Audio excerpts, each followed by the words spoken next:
Life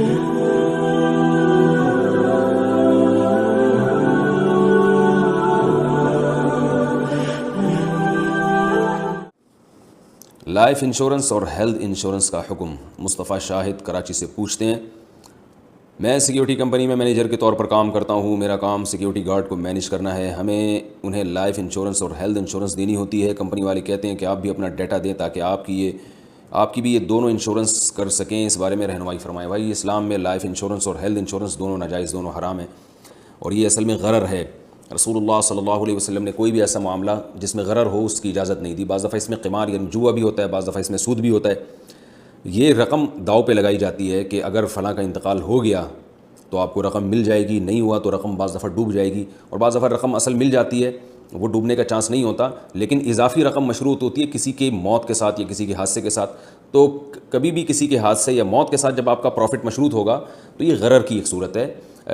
غرر کا مطلب غیر یقینی۔ تو کاروباری معاملات میں اور جو بھی بزنس ہو اس میں شریعت نے حکم دیا ہے کہ حوادث اور حادثات کے ساتھ آپ کا پروفٹ مشروط نہیں ہونا چاہیے، اس وجہ سے یہ ناجائز اور حرام ہے۔ اس کے جتنے بھی دلائل دیے جائیں کہ اس میں لوگوں کو فائدہ ہوتا ہے، تو رسول اللہ صلی اللہ علیہ وسلم کے دور میں جو قمار تھا اس میں تو غریبوں کو بہت زیادہ فائدہ ہوا کرتا تھا۔ عرب یہ کرتے تھے کہ جوا جو جیتتا تھا اور اس کے نام جب رقم نکلتی تھی تو وہ ساری رقم غریبوں میں بانٹ دیا کرتا تھا، اور جوا کھیلا اس لیے جاتا تھا اس دور میں کہ غریب کو خرچ کرنے کے لیے پیسے کسی کے پاس نہیں ہیں، تو وہ جوئے میں پیسے جیت کے غریبوں کو کھلا کے فخر کرتا تھا کہ دیکھو میں نے غریبوں کو کھلایا ہے۔ تو اس کے تو بڑے فائدے تھے، لیکن اسلام نے اس کو حرام قرار دیا کہ غریب کو اگر آپ نے کھلانا ہے تو آپ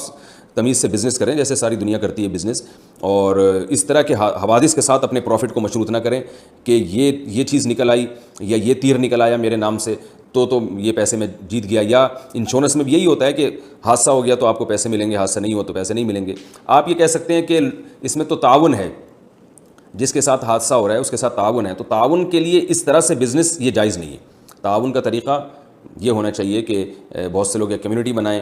اور اس کمیونٹی میں پیسے جمع کروائیں، جس کو ضرورت پڑتی ہے اس کے ساتھ ان پیسوں سے تعاون کیا جائے، جیسے بہت ساری کمیونٹی نے بنائے ہوئے ہیں۔ یہ تو ایک انشورنس تو ایک باقاعدہ بزنس ہے۔ میں بھی اس کے دلائل کی تفصیل میں زیادہ نہیں جاؤں گا، یہ تو بہت لمبا کلپ ہو جائے گا، اس پر علماء نے بہت کچھ لکھا ہے۔ یہ صرف میرا بتانے کا مقصد یہ ہے کہ انشورنس اور کے جواز پہ جو دلائل دیے جاتے ہیں تو علماء ان دلائل سے غافل نہیں ہیں، علماء کو پتہ ہے وہ کیا دلائل دیے جاتے ہیں، لیکن وہ سب غلط دلائل ہیں۔ تو اسلام نے جو باہمی تعاون کا طریقہ بیان کیا ہے، یا آپ خود سے بھی کوئی طریقہ ایجاد کر سکتے ہیں، اس طریقے میں یہ ضروری ہے کہ وہ قمار سے، سود سے اور غرر سے پاک ہو۔ تو ان تین چیزوں سے پاک ہونا اس کا ضروری ہے، پھر آپ باہمی تعاون کی کوئی صورت نکالیں۔ تو اور یہ آپ دیکھ لیں انشورنس کے اخلاقی نقصانات بھی کیا ہیں، کہ یہ کمپنیوں کا ایک باقاعدہ بزنس ہے۔ اس کے اخلاقی نقصانات یہ ہیں کہ لائف انشورنس میں خاص طور پر کمپنیاں، یعنی اس میں تعاون کا تو کوئی صورت بنتی نہیں ہے۔ جس آدمی کی صحت اچھی ہوگی کمپنی اس کو عام طور پر لائف انشورنس دیتی ہے، بیمہ پالیسی اسی کو دی جاتی ہے، اور جو بیچارہ محتاج ہوتا ہے یعنی اس بات کے لائق ہوتا ہے کہ اس کے ساتھ تعاون کیا جائے، وہ اس کے مرنے کا چانس ہے، ان کے ساتھ یہ بیمہ پالیسی والا معاملہ نہیں ہوتا۔ تو یہ میں تعاون بھی نہیں ہے، یہ سب جانتے ہیں کہ ایک بزنس ہے۔